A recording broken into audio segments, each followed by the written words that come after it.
केशव नगर राज्य के एक छोटे से गांव में हरिराम नाम का एक सीधा साधा, मेहनती और ईमानदार किसान अपनी पत्नी के साथ खेत में बैठा हुआ था।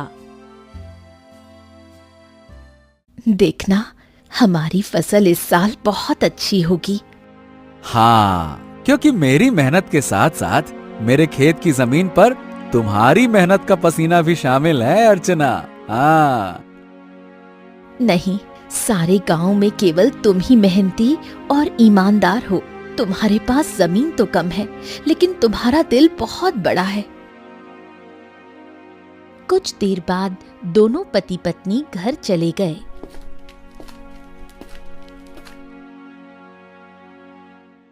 मैं तुम्हें एक बात बताना तो भूल ही गई, घर में लकड़ियां खत्म हो गई हैं। अरे चिंता मत करो, मैं कल सुबह सबसे पहले जंगल में लकड़ियां काटने के लिए ही चला जाऊंगा। ठीक है ना, ले आऊंगा। चलो अब।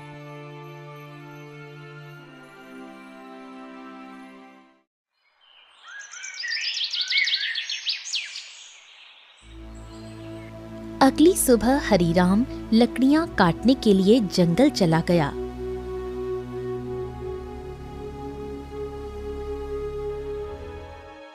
हरिराम एक पेड़ पर कुल्हाड़ी चलाने ही वाला था कि तभी उसने देखा झाड़ियों में एक घायल बंदर करहा रहा था।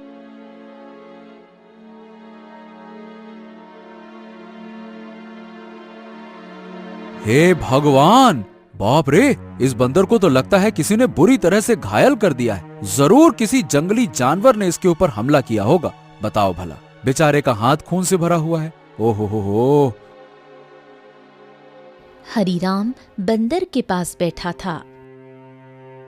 काश तू बोल सकता तो बता सकता कि तेरी तकलीफ कहाँ है। फिलहाल तो तेरे हाथ में खून दिख रहा है, लेकिन जिस तरह से तू दर्द से तड़प रहा है ना, बाप रे, तकलीफ तो कहीं और ही है। उसी समय वहां एक साधु आ पहुंचा। कौन हो तुम और बंदर से क्या बातें कर रहे हो? प्रणाम साधु महाराज, मैं तो बस लकड़ियां काटने के लिए जंगल में आया था। इस घायल बंदर को देखा तो इसके ऊपर तरस आ गया। लगता है किसी जंगली जानवर ने हमला किया है इसके ऊपर। देखिए ना, इसके हाथ से खून बह रहा है, लेकिन जिस तरह ये दर्द से तड़प रहा है, मुझे तो लगता है कि इसे कहीं और ही तकलीफ है। बहुत कम इंसान होते हैं जिनके मन में जानवरों के प्रति इंसानियत होती है। रुको रुको रुको। ओम। इतना बोलकर साधु मंत्र पढ़ने लगा।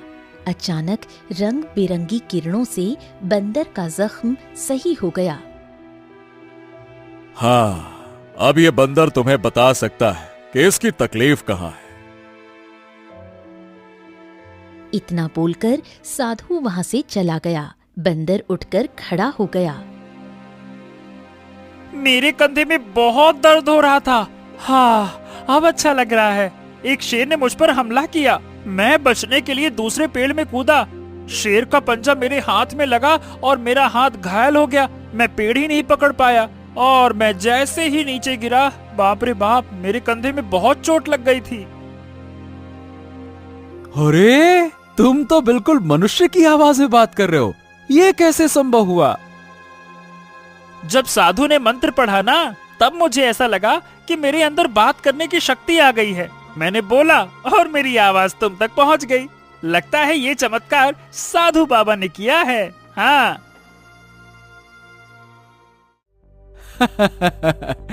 अच्छा ये बताओ, तुम मेरे घर पे चलोगे? ओहो, अब तुमने मेरी जान बचाई है तो अब तो मैं तुम्हारे साथ ही चिपक गया हूँ। मतलब मैं तुम्हारे साथ ही रहूंगा। और क्योंकि मैं इंसानों की तरह बात करने लगा हूँ, तो मैं बंदरों से अब तो अलग हो गया हूँ ना। क्या करूंगा उन बंदरों के साथ रहकर? अब तुमसे बातें करूंगा जी भर के। चलो, तुम मेरा कोई अलग नाम भी रख सकते हो। बताओ बताओ, मेरा क्या नाम रखोगे? बड़े मजे की बातें करते हो तुम। चलो ठीक है, मैं तुम्हें आज से गोलू कह के पुकारूंगा। क्यों, कैसा नाम है? अच्छा नाम है ना? हाँ, अच्छा नाम है। चलो चलो चलो चलो, घर चलते हैं।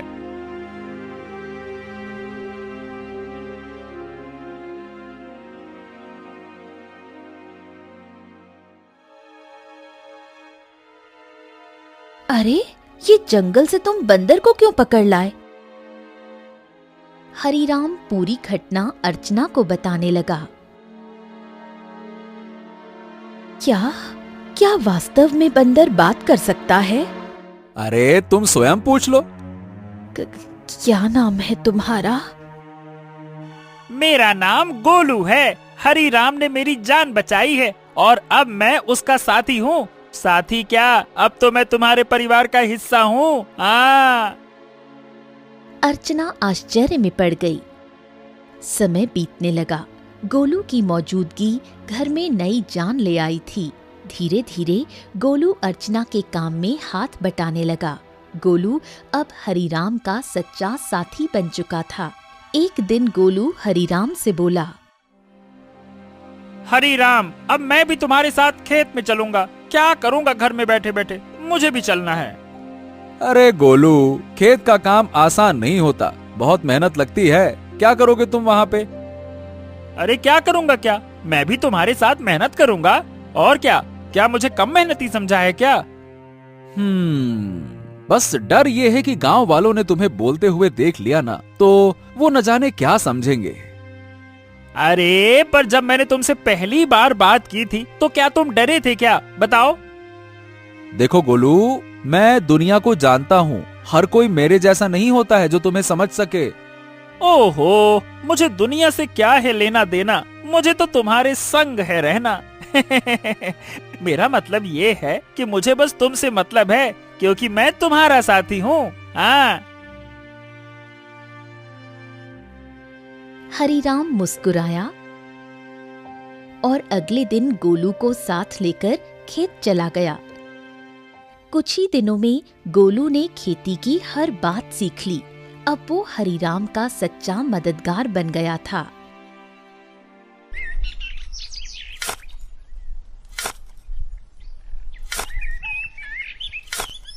हरीराम, अरे आज की मिट्टी तो बहुत भारी लग रही है।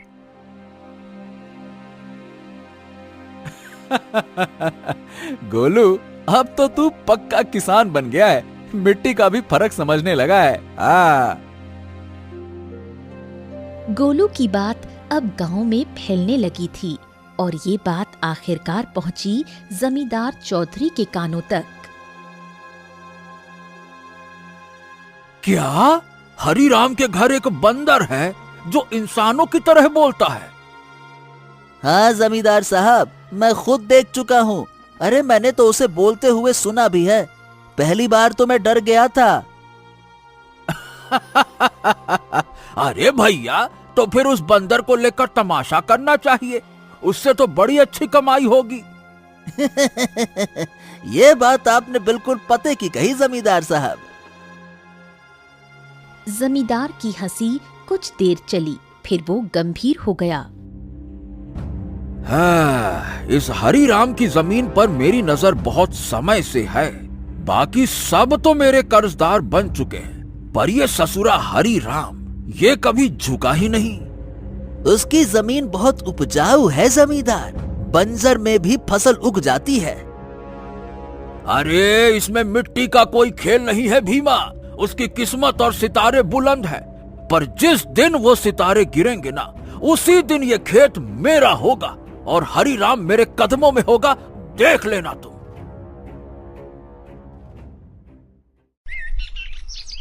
समय ऐसे ही बीतने लगा। एक दिन हरीराम और गोलू जब खेत से घर लौटे तो आंगन में बैठी अर्चना को देखकर दोनों के चेहरे पर चिंता की रेखाएं खिंच गईं। अरे अर्चना, क्या हुआ? ये कैसी खांसी है?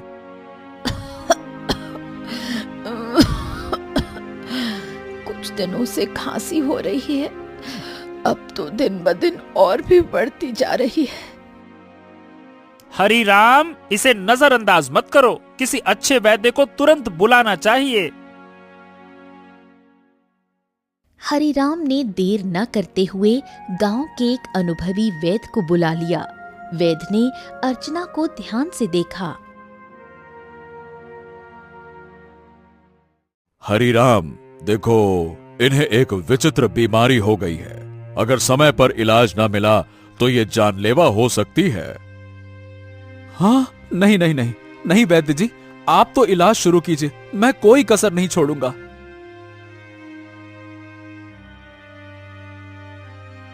उस दिन से हरिराम का सारा धन अपनी पत्नी के इलाज में लगने लगा। हफ्तों बीतते गए और एक दिन ऐसा आया जब उसकी सारी जमा पूंजी खत्म हो गई। उस दिन हरिराम घर पर अकेला बैठा था।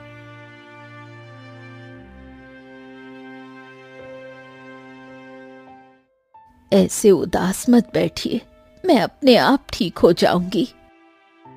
ऐसा ऐसा मत कहो अर्चना, मैं तुम्हें इस हालत में नहीं देख सकता।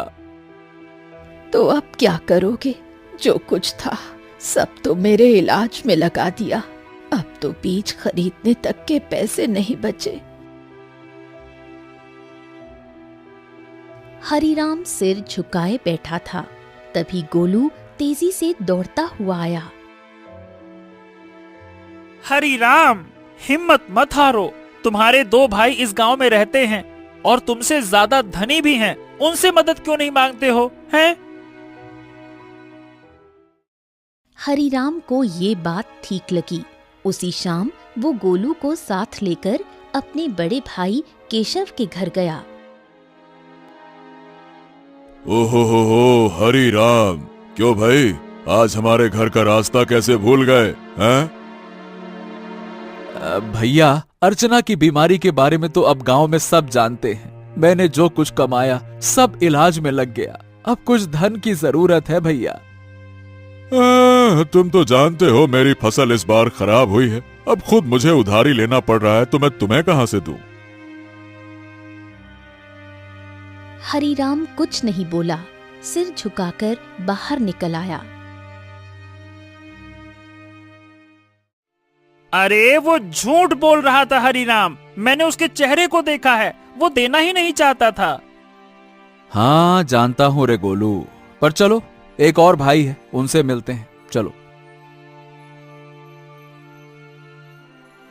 अब दोनों बिरजू के घर पहुंचे। बिरजू ने दरवाजा खोला और हरिराम को देखकर चौंक गया। ओ हरिराम, आज भाई की याद कैसे आ गई? भैया भैया, मेरी पत्नी अर्चना बहुत बीमार है, थोड़ा सा धन चाहिए इलाज के लिए। क्या? अरे बंटवारे में वैसे भी तुझे ज्यादा जमीन मिल गई थी, उसे बेच नहीं देता? मेरे पास धन का पेड़ लगा है क्या जो मांगने चला आया? झूठ मत बोलो भैया, सच तो यह है कि तुमने और केशव भैया ने मेरे हिस्से की जमीन भी दबा ली थी। मुझे 6 बीघा जमीन मिलनी थी, बस 2 बीघा मिली है, 2 बीघा। अरे निकल जा यहाँ से, अगर कर्ज लेना है तो जमींदार के पास जा। मुंह उठा के चले आते, भाग यहाँ से।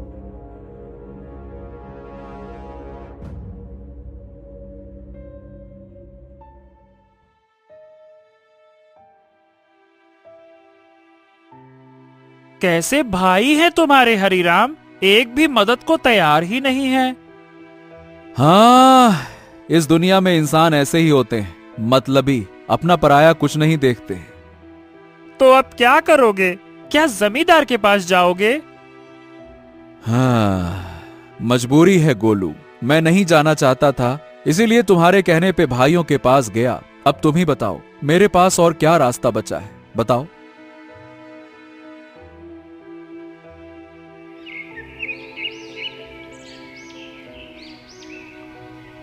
अगले दिन हरिराम और गोलू जमींदार की हवेली में जा पहुंचे।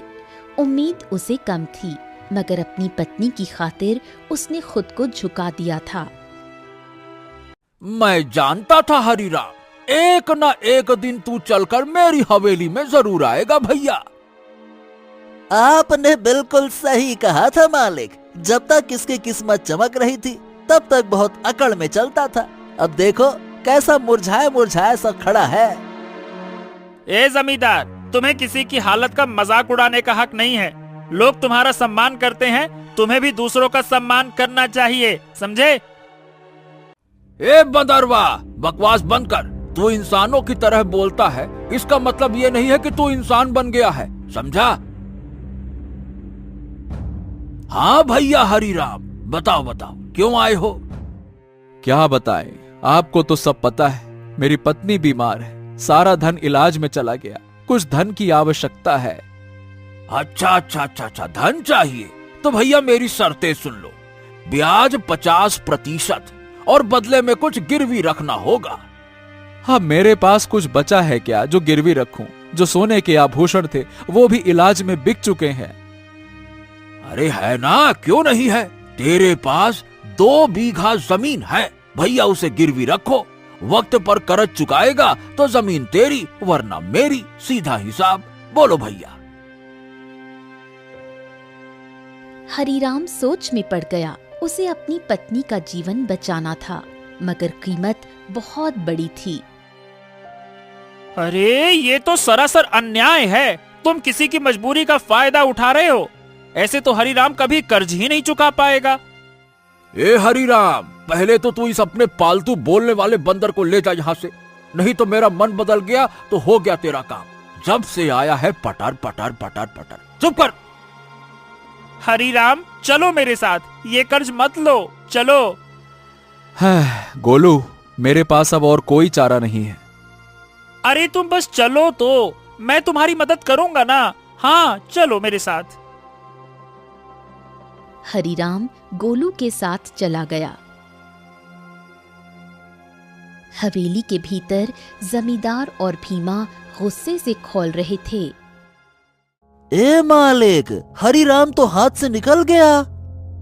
अरे चिंता मत कर बेटा, मजबूरी उसे फिर लौट आएगी। कितना दूर जाएगा वो?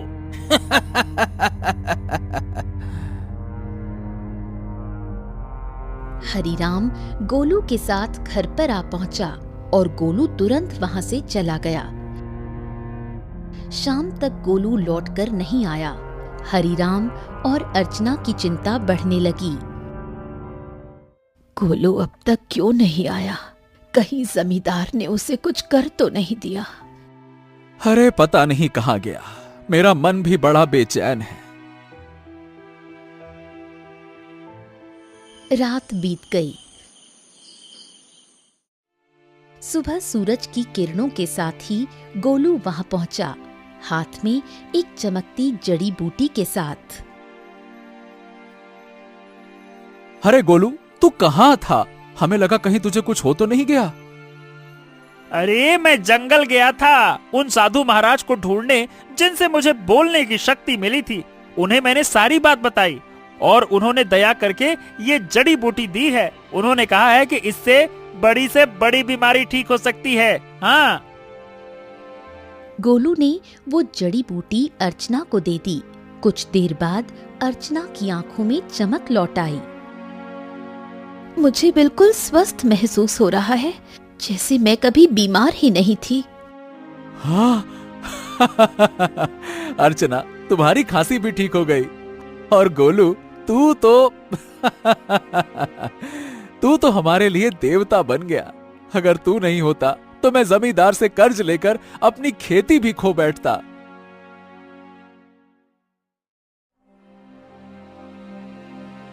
हाँ, अब मेरी पत्नी तो ठीक है, लेकिन खेत में बीज डालने के पैसे तक नहीं बचे। मैं जानता था कि अर्चना के ठीक होने के बाद तुम्हें बीज की जरूरत पड़ेगी, इसीलिए मैं साधु महाराज से बीज भी लेकर आया हूँ। हाँ, ये देखो। क्या बीज? हाँ, उन्होंने ये चमत्कारी बीज दिए हैं। अब देखो, अगर तुम इन्हें अपने खेत में बो दोगे तो ऐसी फसल उगेगी जो पूरे राज्य में किसी ने नहीं उगाई होगी, और सबसे पहले तुम्हारी फसल ही तैयार होगी। हाँ, मजा आ गया ना? इतनी जल्दी? हाँ, लेकिन एक शर्त भी दी है साधु महाराज ने। जब तुम्हारा समय अच्छा हो जाए तब तुम उन लोगों की मदद करना जो जमींदार के कर्ज में दबे हुए हैं। अरे मित्र गोलू, गोलू गोलू गोलू, तू मेरा सच्चा साथी निकला। हम दोनों मिलकर अच्छे से खेत में फसल बोएंगे। चल मेरे भाई।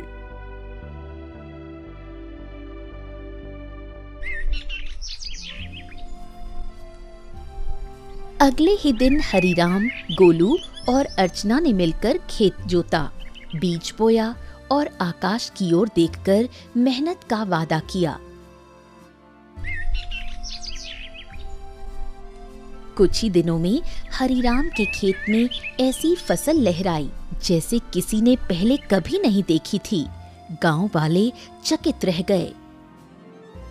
अरे देखो रे देखो, हरिराम के खेत में तो जैसे सोने जैसी फसल लहरा रही है। हाँ हाँ हाँ हाँ हाँ।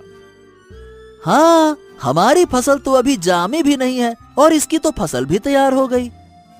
और उसकी बीवी अर्चना, जो कि महीनों बीमार रही, अब रोज खेत में काम करती है। भैया, ये तो कोई चमत्कार ही लगता है।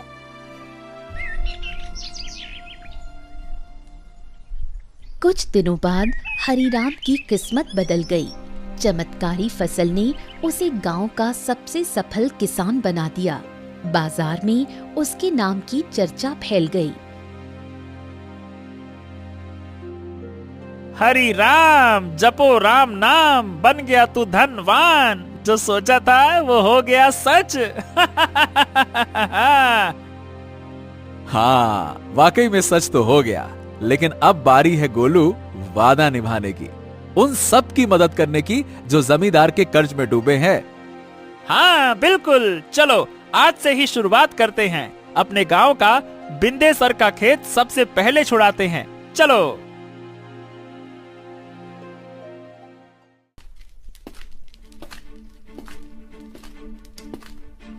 हरीराम और गोलू ने अपना मुनाफा इकट्ठा किया और एक एक कर गांव वालों का कर्ज चुकाने लगे। बिंदेसर, भोलू, रज्जो सभी ने अपनी जमीन वापस पा ली।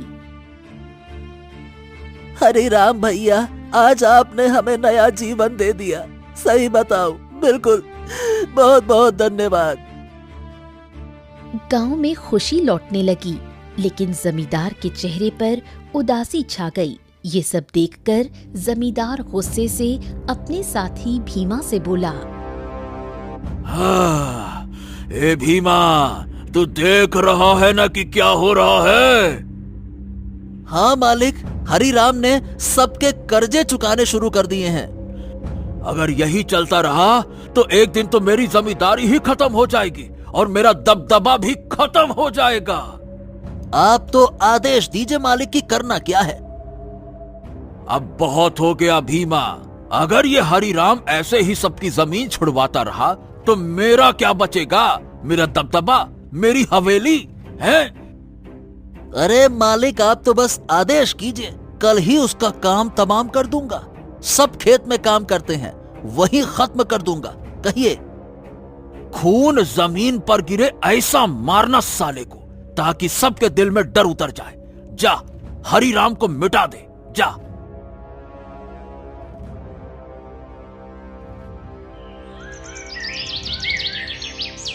सुबह का सूरज उगा, लेकिन किसी तूफान से पहले की शांति जैसा लग रहा था। हरिराम खेत में बीजों को देख रहा था, जो अब सोने जैसे चमकते दिखते थे। अरे गोलू, देख तो, ये फसल तो जैसे गाना गा रही हो। तुम्हारे हाथ की छुअन में जादू है। हाँ बिल्कुल सही कह रहे हो मित्र। इस बार की फसल सोने की फसल जैसी उगती हुई दिख रही है। वाह वाह वाह वाह वाह वाह। इतना बोलकर अचानक गोलू एक ओर हट गया। सच तो ये था कि गोलू को किसी की आहट की भनक लग चुकी थी। तभी वहां जमींदार और भीमा आ पहुंचे। भीमा के हाथ में लंबा बर्छा था। हरिराम झुका हुआ था। अब भुगतो किसान। जैसे ही भीमा ने हरिराम की ओर बर्छा फेंका, एक छलांग, एक चीख, एक वार, लेकिन हरिराम पर नहीं, गोलू पर। गोलू! नहीं नहीं, ये क्या किया तूने? तुम्हारे लिए मित्रता का मतलब सिर्फ साथ नहीं होता, कभी कभी बलिदान भी होता है। तूने मेरी जान बचाने के लिए अपनी जान दांव पर लगा दी। क्योंकि तुम मेरे साथी हो और मैं तुम्हारा।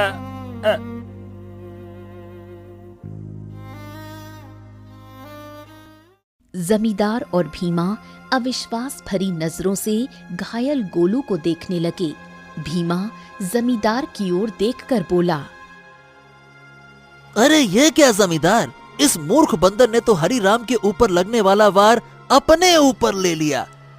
हाँ, तुमने सही कहा, लेकिन मैं फिर भी हरिराम को जीवित नहीं छोड़ूंगा। इतना बोलकर जमींदार गोलू की ओर देखकर क्रोधित अवस्था में बोला, अरे तू मूर्ख का मूर्ख बंदर ही रहा। अरे तू इंसानों की तरह बोल सकता था और इंसानों की तरह रहने लगा था, लेकिन तू इंसानों की तरह चतुराई नहीं सीख सका। तुझे क्या जरूरत थी अपने ऊपर वार लेने की? क्या आवश्यकता थी बलिदान देने की? मूर्ख बंदर कहीं का, तूने मेरे सारे किए कराए पर पानी फेर दिया। लेकिन तुझे क्या लगता है कि मैं हरिराम को जीवित छोड़ दूंगा? नहीं, मैं हरिराम को जीवित बिल्कुल नहीं छोड़ूंगा, क्योंकि उसकी वजह से ही मेरा गांव में दबदबा समाप्त हुआ है। तेरा ये बलिदान बेकार जाएगा रे मूर्ख बंदर, रुक जा। गोलू के होठों पर एक हल्की मुस्कान अब भी जिंदा थी। गोलू ने अपने मित्र हरिराम को मुस्कुराते हुए देखते हुए ही दम तोड़ दिया।